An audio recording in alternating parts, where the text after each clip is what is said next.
juste après cette première émission des dialogues stratégiques présentée par Véronique Angers. Je suis donc avec Philippe de Sertine. Philippe, merci.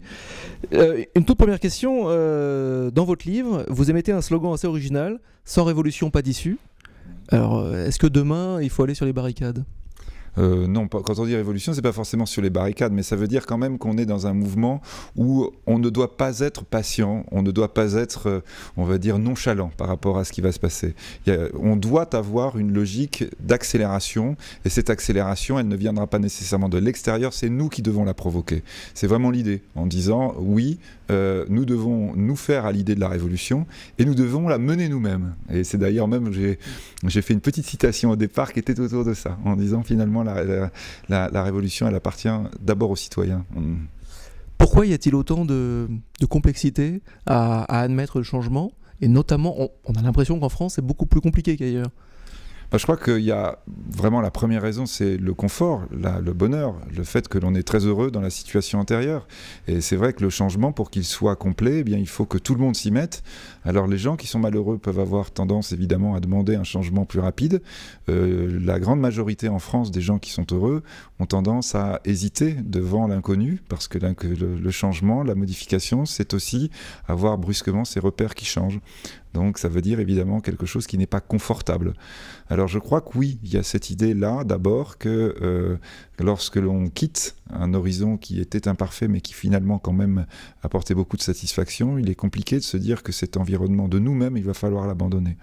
Après, je pense que la France est un pays dans lequel justement la réflexion par rapport au futur, la réflexion par rapport à la modification se heurte à un certain nombre de ce qui fait nos forces, c'est-à-dire le fait que nous sommes un vieux pays avec beaucoup de choses qui sont établies depuis très longtemps, mais qui signifient aussi que ce sont des choses plus difficiles à changer.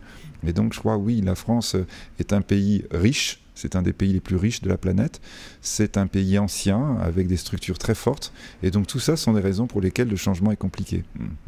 Et comment redonner le goût du travail? Je me souviens un jour à Smith Lafitte, vous avez parlé de ces jeunes qui avaient des modèles devant eux, des modèles de stress, des modèles de le travail c'est pas terrible, de le lundi je vais comme un lundi, le vendredi chouette parce que c'est le week-end.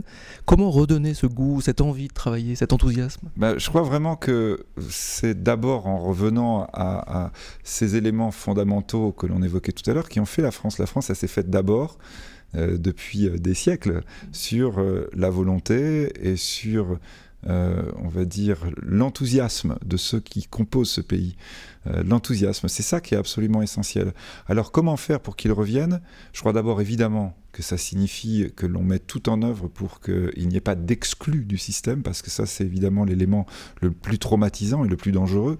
À partir du moment où vous avez peur d'être en dehors, évidemment vous allez avoir un stress négatif dès le départ. Donc ça c'est absolument fondamental, et c'est bien sûr des valeurs là que la France essaie de promouvoir depuis toujours. Après, le deuxième élément, c'est justement probablement dire à quel point le changement que nous allons vivre n'est pas forcément négatif. Et là, ce que l'on voit très très souvent quand vous dites comment faire pour que l'enthousiasme revienne justement, par exemple, dans l'esprit des jeunes gens, on se rend compte que le fait simplement de leur dire non, tout n'est pas négatif, non, tout n'est pas dangereux, non, vraiment, il y a quelque chose de positif, de possible, ça libère réellement quelque chose chez eux. C'est-à-dire le fait d'être dans un univers opprimant fait que vous êtes oppressé. À partir du moment où tout d'un coup on vous dit oui c'est possible, qu'il y ait une lumière au bout du tunnel, brusquement on peut avoir du coup une pensée positive.